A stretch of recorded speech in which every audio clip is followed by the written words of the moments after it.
ഇന്ന് കാലത്ത് പണികളൊക്കെ ചെയ്തുകൊണ്ടിരിക്കുന്നതിൻ്റെ ഇടയിൽ സരിത പതിവ് പോലെ കാപ്പിയിട്ട് വന്നു. ആ കാപ്പി കുടിച്ചുകൊണ്ടിരിക്കുകയാണ് ഞങ്ങൾ. ഇന്ന് ഞാൻ നമ്മുടെ വീട്ടിലത്തെ നാടൻ സ്വിമ്മിംഗ് പൂളിനെ നിങ്ങൾക്ക് പരിചയപ്പെടുത്താണ്. ഈ വേനൽക്കാലത്ത് അത് എന്തുമാത്രം പ്രയോജനമാണെന്ന് പറയേണ്ട ആവശ്യമില്ലല്ലോ. ഇത് കൊറോണ കാലത്ത് നമ്മുടെ കേരളത്തിൽ കണ്ടമാനം പേര് ഈ മീൻകുളങ്ങൾ ഉണ്ടാക്കിയിട്ടുണ്ടായിരുന്നു. ഈ പിലോപ്പി വാള അതൊക്കെ വളർത്താനായിട്ട്. അപ്പോൾ അതിൻ്റെ കൂട്ടത്തിൽ പണിതിട്ടിലാണ് നമ്മളും. അപ്പോൾ നമ്മൾ പണിതിട്ട് നമുക്ക് ഈ മീനുകളിൽ വളർത്തി മതിയായി, ആർക്കും മീൻ വേണ്ടാണ്ടായി. അപ്പോൾ ഞാൻ ഇതിനെ നമ്മൾ ഒരു ചെറിയൊരു നാടൻ സ്വിമ്മിംഗ് പൂളായിട്ട് മാറ്റിയെടുത്തു.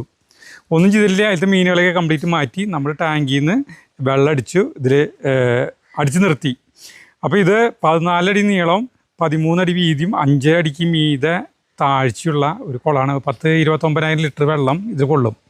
അപ്പോൾ ഇപ്പോൾ ഇതിൽ കരട് വയ്ക്കുന്നുണ്ട്. ഇപ്പോൾ ഇതിൽ 2 മാസം മുമ്പ് അടിച്ചിട്ടുള്ള വെള്ളമാണ്. അപ്പോൾ ചെറിയ ചെറിയ കരടുകളുണ്ടാവും, അതൊക്കെ ഞാൻ ഇങ്ങനെ കോരി കളയിട്ടാണ്.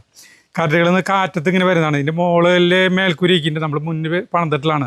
ഈ സാധനത്തിൽ എന്ന് പറഞ്ഞിട്ടുണ്ടെങ്കിൽ ഫിൽട്ടർ ചെയ്യേണ്ടതാണല്ലോ ഈ സ്വിമ്മിംഗ് പൂളിലത്തെ ഏറ്റവും വലിയ വെല്ലുവിളി എന്ന് പറഞ്ഞ സാധനം. അപ്പോൾ നമ്മളിതിൽ ഫിൽട്ടർ ചെയ്യാനായിട്ട് കുറച്ച് സൗകര്യങ്ങൾ, ചെറിയ ചെറിയ സൗകര്യങ്ങൾ ഉൾപ്പെടുത്തിയിട്ടുണ്ട്. ഇതിന് മൊത്തം ഒരു 10-30,000 ചിലവുള്ളത്. കാരണം ഇതിൻ്റെ ഷീറ്റ് എന്ന് പറഞ്ഞിട്ടുണ്ടെങ്കിൽ ഒരു 500 GSM-ൻ്റെ ഒരു 30-30ൻ്റെ ഒരു ഷീറ്റാണ് ഇട്ടോ. ഇതിൻ്റെ മുകളിലൊക്കെ മേൽക്കൂരണ്ട അങ്ങനെ. പിന്നെ നമ്മൾ വൈകുന്നേരം കാണാനായിട്ട് ലൈറ്റ് വെച്ചിട്ടുണ്ട്. ഒരു ചെറിയൊരു മോട്ടറുണ്ട്. ഈ പിന്നെ ബാക്കിൽ നമുക്ക് ധനീഷ് വെച്ച് തന്നിട്ടുള്ള ഒരു ഫിൽറ്ററുണ്ട്. ഇതാണ് ഇതിൻ്റെ ആകപ്പാടുള്ള ഒരു ഇത് കേട്ടോ. അപ്പോൾ ഇതിൻ്റെ ഫുഡ് വാൽവിന് ഒരു ചെറിയൊരു കംപ്ലൈൻ്റ് ഉള്ള കാരണം നമുക്ക് അതിലേക്ക് വെള്ളം ഒഴിക്കണം. അപ്പോൾ ഇതിൽ വെള്ളം ഒഴിച്ചിട്ട് ഇത് ഫിൽറ്റർ ചെയ്യുന്ന സിസ്റ്റമാണ് ഞാൻ ഇപ്പോൾ പറഞ്ഞു തരുന്നത്, കാണിച്ചു തരുന്നത് കേട്ടോ. ഇതിൽ വെള്ളം ഒഴിച്ചിട്ട് നമ്മൾ ഈ മോട്ടറിൽ കൂടെ വെള്ളം എടുത്തിട്ട് ഈ സിലിണ്ടറിൻ്റെ ഉള്ളിലൂടെ വെള്ളം വന്നിട്ട് വീണ്ടും ഈ ഇതിലേക്ക് തന്നെ വെള്ളം വീഴും. ഇതിങ്ങനെ ഒരു റൊട്ടേറ്റ് ചെയ്ത് കണ്ടുകൊണ്ടിരിക്കും. ഇങ്ങനെ ഒരു ദിവസത്തിൽ ഒരു 10-15 മിനിറ്റോ അല്ലെങ്കിൽ ഒരു 20 മിനിറ്റോ അങ്ങനെ നമ്മൾ ഇതിങ്ങനെ വിട്ടുകൊണ്ടിരുന്ന് കഴിഞ്ഞിട്ടുണ്ടെങ്കിൽ നമുക്ക് ഈ വെള്ളം നല്ല ക്ലീനായിട്ട് കിടക്കും. അപ്പോൾ ഇതിലേക്ക് ഇറങ്ങുമ്പോൾ സാധാരണ സ്വിമ്മിംഗ് പൂളിലേക്ക് ഇറങ്ങണ പോലുള്ള എല്ലാ സിസ്റ്റങ്ങളും നമ്മൾ ഉൾപ്പെടുത്തിയിട്ടുണ്ട് കേട്ടോ.